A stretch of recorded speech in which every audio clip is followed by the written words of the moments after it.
बिस्मिल्लाहिर्रहमानिर्रहीम। अस्सलाम वालेकुम। बेटा, लास्ट लेक्चर में हमने डिस्कस किया था preparation of alkane from the reduction of carbonyl compound, जिसमें हमने डिस्कस किया था क्लीमेंसन एंड वुल्फ-किश्नर रिडक्शन। तो आज हम डिस्कस करेंगे preparation of alkanes from Kolbe's electrolytic method.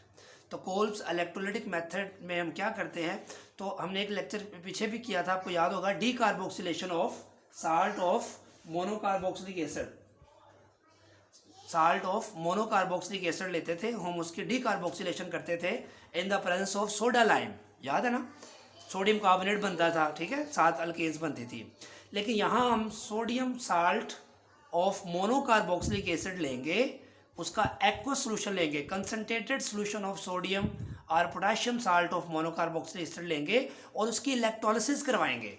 अब इलेक्ट्रोलिसिस का जब हम बेटा कंसेप्ट आता है, तो आपको पता है कि इलेक्ट्रोलिसिस का जो टॉपिक है, आपने फर्स्ट ईयर 10th चैप्टर में पढ़ा हुआ है इलेक्ट्रोकेमिस्ट्री में, कि इलेक्ट्रोलिसिस का मतलब क्या होता है कि हम जो है उस सॉल्यूशंस में से करंट पास करवाएंगे, यानी कि with the help of battery एक रिएक्शन को प्रोसीड किया जाएगा। तो इलेक्ट्रोलिसिस में हम ये करते हैं।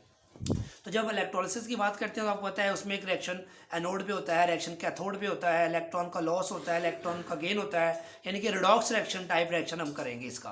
तो पहले हम देख लेते हैं कि इसके जो इंपॉर्टेंट पॉइंट्स हैं वो क्या हैं।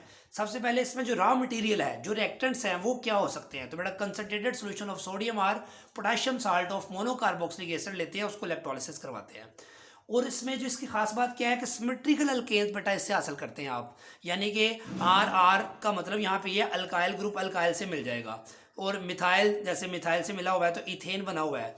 तो यहाँ पे हम सिमेट्रिकल अल्केन का मतलब भी दोबारा समझ लें, even number of carbon atoms को हम सिमेट्रिकल अल्केन्स कहेंगे, odd number of carbon atoms को हम सिमेट्रिकल नहीं कहेंगे। उसको फॉर एग्जांपल प्रोपेन है, पेंटेन है, हेप्टेन है, ये ऑड नंबर है, ये सिमेट्रिकल नहीं है। सिमेट्रिकल का मतलब होता है even number of carbon atoms वहाँ होंगे। ठीक हो गया बेटा, तो ये बाद में भी डिस्कस करते हैं इसको।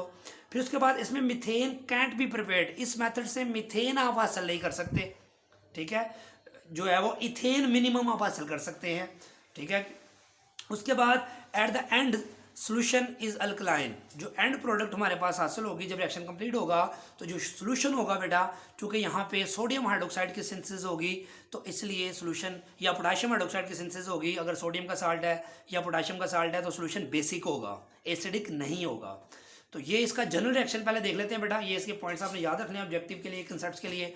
जनरल रिएक्शन देखें, जनरल रिएक्शन में बेटा सोडियम साल्ट आपको पता ही है, ये कार्बोक्सिलिक एसिड है, अगर यहाँ पे H होता तो ये कार्बोक्सिलिक एसिड था, मोनोकार्बोक्सिलिक एसिड, साथ इसके सोडियम लग जाए तो ये साल्ट बन गया है। सेम इस तरह ये दूसरा मॉलिक्यूल है, बुक में आप देखेंगे तो 2 मॉलिक्यूल इकट्ठे लिखे हैं, मैंने आपको समझाने के लिए, ताकि आपके जहन में ये बात बैठ जाए तो आपको आसानी से ये याद रहे। वो क्या है बेटा, देख सकते हैं आपके सोडियम साल्ट के 2 मॉलिक्यूल ले रही हैं हमने, sodium salt of monocarboxylic acid, sodium salt of monocarboxylic acid, ताकि हमें समझने में आसानी हो।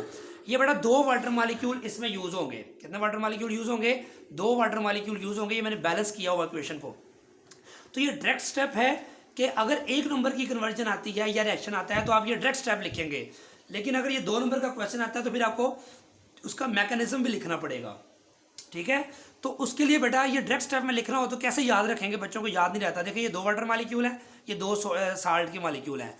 अब मैंने ये कलर से शो किया है, आपको समझने में आसानी होगी कि वाटर का ये प्रोटॉन है, ये प्रोटॉन है, ये हाइड्रोक्साइड है, ये हाइड्रोक्साइड आयन है। अब ये सोडियम आयन है, ये सोडियम आयन है। तो इस वाटर का हाइड्रोजन आयन और इस हाइड्रोजन, ये हाइड्रोजन आपस में बेटा रेड रेड मिलकर क्या बना देंगे, हाइड्रोजन गैस। ये आसानी से आप याद रख सकते हैं, मैंने रेड से शो किया है। अब ये सोडियम है, ये OH से मिलेगा, ये सोडियम भी इस OH से मिलेगा। तो सोडियम OH से मिले तो बेटा क्या बनेगा, सोडियम हाइड्रोक्साइड।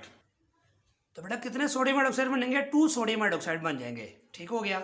अब ये सर्कल करने के बजाय मैंने इसको कलर डिफरेंट लिख लिया है, आपको आसानी से याद रहे कि कौन किससे मिल रहा है। उसके बाद बेटा बचेगा ये ब्लैक कलर में, आप देखें क्या चीज़ें हैं, कार्बन है, ऑक्सीजन है, 2 हैं। तो CO2 नहीं नजर आ रहा आपको, ये इकट्ठा बने, जैसे वहाँ भी डीकार्बोक्सिलेशन हमने की थी जो है वो सोडा लाइम के साथ, तो ये CO2 बनेगा एक, और ये CO2 दूसरा बन जाएगा।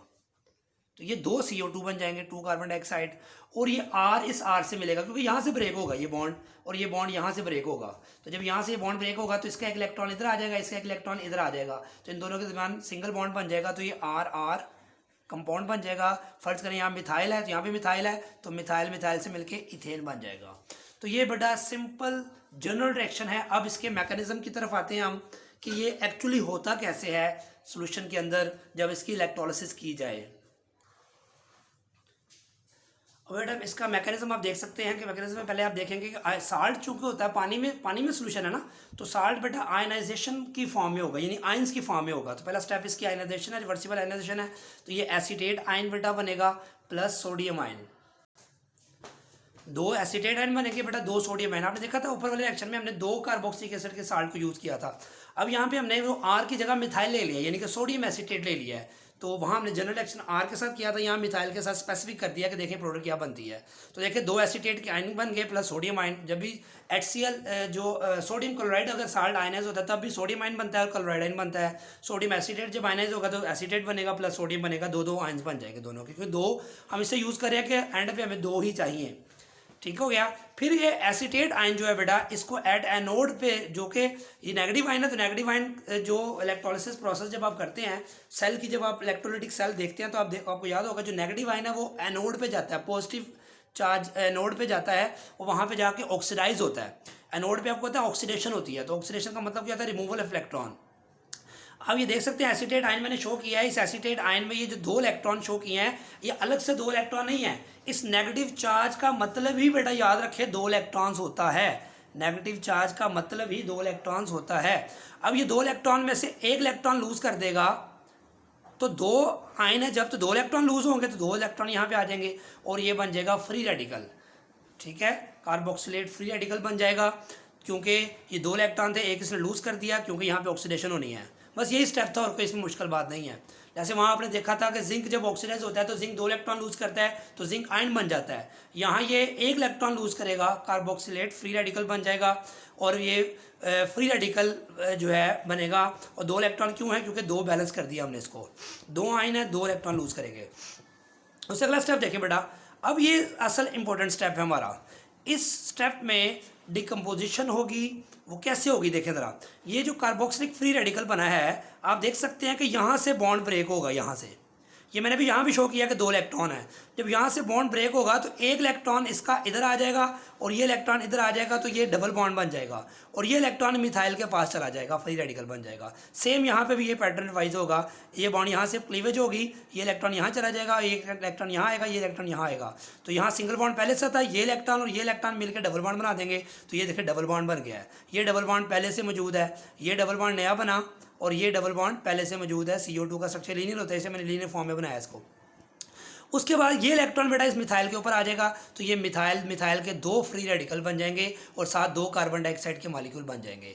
अब ये मिथाइल जो फ्री रेडिकल बने हैं, ये मिथाइल का इलेक्ट्रॉन और ये मिथाइल का इलेक्ट्रॉन दोनों आपस में शेयरिंग कर लेंगे, सिंगल कोवेलेंट बॉन्ड बना लेंगे, तो ये बेटा इथेन बन जाएगा। तो आपने देखा हमने इथेन बना लिया। हमने ऊपर लिखा था कि एनोड पे जो प्रोडक्ट हासिल होती है वो क्या होती है, अल्केन्स प्लस कार्बन डाइऑक्साइड के 2 मॉलिक्यूल्स बनते हैं। अब यहाँ पे आप देख सकते हैं ये जो बॉन्ड टूटा है, इस बॉन्ड के टूटने को हम कहते हैं होमोलिटिक क्लीवेज, होमोलाइसिस भी कहते हैं। इसकी हम तफसील जो है वो अभी दूसरे कैथोड के रिएक्शन के बाद डिस्कस करते हैं। तो एनोड वाला रिएक्शन आपको बेटा क्लियर हो गया है। अब हम बात करते हैं कि कैथोड के रिएक्शन को हम कैसे करेंगे। अब देख सकते हैं बेटा कैथोड जो रिएक्शन है, इसमें बुक में आप देखेंगे तो 2 वाटर मॉलिक्यूल लिखा है। तो आपका कैथोड में क्या होती है, रिडक्शन, गेन ऑफ इलेक्ट्रॉन होता है। तो ये 2 इलेक्ट्रॉन वाटर गेन करेगा और हाइड्रोजन गैस बनेगी और 2 OH आयन बनेंगे। अब ये कैसे हुआ, ये मैंने ब्रैकेट में शो किया, ये लिखने की जरूरत पेपर में नहीं होगी, लेकिन आपने लिखना यही है, लेकिन समझना कैसे हुआ है बेटा। वाटर के 2 मॉलिक्यूल आयन, आपको पता है शुरू में जनरल रिएक्शन पढ़ा था, वाटर के 2 मॉलिक्यूल इस्तेमाल हुए थे, यूज हुए थे। तो 2 वाटर मॉलिक्यूल जब आयनाइज होंगे तो क्या बनेगा बेटा, 2 hydrogen ion plus 2 hydroxide ion. अब ये जो 2 हाइड्रोजन आयन है इसको मैंने ओपन करके लिख दिया अलग अलग। अब ये बेसिकली वाटर में OH तो इलेक्ट्रॉन गेन नहीं करेगा, उस पास ऑलरेडी नेगेटिव चार्ज है, तो प्रोटॉन इलेक्ट्रॉन गेन करेगा। तो प्रोटॉन कैसे करेगा, ये 2 इलेक्ट्रॉन है, 1 इलेक्ट्रॉन बेटा ये गेन करेगा, 1 इलेक्ट्रॉन ये गेन करेगा। तो ये हाइड्रोजन के पास भी 1 इलेक्ट्रॉन आ जाएगा, हाइड्रोजन के पास भी 1 इलेक्ट्रॉन आ जाएगा और ये आपस में मिलकर सिंगल कोवेलेंट बॉन्ड बना देंगे, तो हाइड्रोजन गैस बन जाएगी। क्लियर होगी बात। अब ये इसका मैकेनिज्म हमने देख लिया कैसे हुआ। अब ये जो 2 OH आयन है, ये जो हमने यहाँ पे भी लिखे हुए हैं, ये 2 OH आयन बेटा, वो जो पहले आयनाइजेशन हुई थी उस स्टेप पे आपको पता 2 सोडियम आयन बने थे, तो ये सोडियम आयन 2 OH से मिल जाएंगे तो 2 सोडियम हाइड्रोक्साइड बन जाएंगे। इसको हम कास्टिक सोडा भी कहते हैं। तो आपने देखा कि कैथोड पे जब जनरल रिएक्शन हमने पढ़ा था तो क्या बनता था, sodium hydroxide plus hydrogen gas. तो ये स्टेप और ये स्टेप आपने लिखना है, ये सिर्फ समझने के लिए है, ये पेपर में लिखने की ज़रूरत नहीं है। तो प्रोडक्ट हमारे पास क्या बनी, हाइड्रोजन गैस और सोडियम हाइड्रोक्साइड। उसके बाद बेटा हम देख रहे हैं, आप देख रहे हैं कि ये कैथोड का रिएक्शन एल्कीन्स में भी आएगा और अल्काइंस के केस में भी आएगा। अगर ये आप अच्छी तरह कर लेते हैं तो Kolbe's reaction for alkene and Kolbe's reaction for alkyne दोनों के लिए सेम होगा, इसलिए बार बार लिखने की आपको जरूरत नहीं पड़ेगी। तो आप देख सकते हैं। अब ये टर्म मैंने आपको समझानी थी, इस रिएक्शन में होमोलिटिक क्लीवेज क्या होती है। बेटा ये HCl का मॉलिक्यूल लिखा हुआ है, तो HCl का मॉलिक्यूल का जो बॉन्ड है वो सिंगल कोवलेंट बॉन्ड है, शेयरिंग से बना हुआ है, दोनों का एक एक इलेक्ट्रॉन है। अगर ये बॉन्ड दरमियान में से तोड़ा जाए, जैसा कि अभी हमने कार्बोक्सिल रेडिकल जो को तोड़ा था उसमें भी दरमियान में से बॉन्ड को तोड़ा था, दोनों का इलेक्ट्रॉन अलग अलग हो गया था। ये भी दरमियान में से बॉन्ड तोड़ा, Cl का इलेक्ट्रॉन Cl के पास, हाइड्रोजन का इलेक्ट्रॉन हाइड्रोजन के पास, इससे बना क्या, फ्री रेडिकल। इस तरह बॉन्ड का टूटना, बॉन्ड का इस तरह टूटना बेटा, जिससे दोनों एटम अपना अपना इलेक्ट्रॉन लेके, अपने दोनों एटम अपना अपना इलेक्ट्रॉन लेके अलग हो जाएं, ऐसे बॉन्ड क्लीवेज को होमोलिटिक क्लीवेज कहते हैं। इसको होमोलाइसिस भी कहते हैं, होमोलिटिक फिशन भी कहते हैं। यानी बॉन्ड का इस तरह से टूटा जाए कि दोनों एटम अपना अपना इलेक्ट्रॉन लेकर अलग हो जाएं, जिसके नतीजे में फ्री रेडिकल्स बने, ऐसी क्लीवेज को होमोलिटिक क्लीवेज कहते हैं। और इससे बनने वाले आयन को क्या कहते हैं, फ्री रेडिकल। इससे बनने वाली स्पीशी को फ्री रेडिकल कहते हैं। हाइड्रोलिटिक क्लीवेज क्या होती है बेटा, देखें। अब ये भी HCl का बॉन्ड है, लेकिन इसमें दोनों इलेक्ट्रॉन क्लोरीन के पास आ गए हैं, हाइड्रोजन अपने इलेक्ट्रॉन से महरूम हो गया है। तो क्लोरीन के ऊपर फिर फुल नेगेटिव चार्ज आ गया, हाइड्रोजन के पास जो लॉस ऑफ इलेक्ट्रॉन हो गया है, इसमें पॉजिटिव चार्ज आ जाएगा। क्लोरीन के पास अपना इलेक्ट्रॉन भी था, उसने हाइड्रोजन का भी ले लिया, उस पर नेगेटिव चार्ज आ गया है। तो इसमें बेटा क्या हुई, आयन फॉर्मेशन हो गई है। तो इस क्लीवेज को क्या कहते हैं, हेट्रोलिटिक क्लीवेज। इसको आयनिक फिशन भी कहते हैं, इसी को हेट्रोलाइसिस भी कहते हैं। ये ग्रीक वर्ड बेटा होता है होमोआइओस, इसका मतलब होता है इक्वल, लाइसिस का मतलब लूजनिंग, यानी कि एक जैसे तरीके से इलेक्ट्रॉन का जो लॉस होगा उसको हम कहते हैं होमोलिटिक क्लीवेज। और डिफरेंट, हेट्रो का मतलब होता है डिफरेंट। तो बॉन्ड का टूटना दो किस्म के हो सकता है। एक के नतीजे में बेटा फ्री रेडिकल बनेगा, उसको होमोलिटिक क्लीवेज कहते हैं, और दूसरे के नतीजे में आयन फॉर्मेशन होगी, उसको हम हेट्रोलिटिक क्लीवेज या फिशन रिएक्शन कहते हैं। तो ये बड़ा आपने याद रखना है, ये क्लीवेज दो किस्म की होती है। अब हम एक MCQ डिस्कस करते हैं। Which of the following alkane cantt be prepared by this method. इस मेथड से कौन सी अल्केन नहीं बन सकती।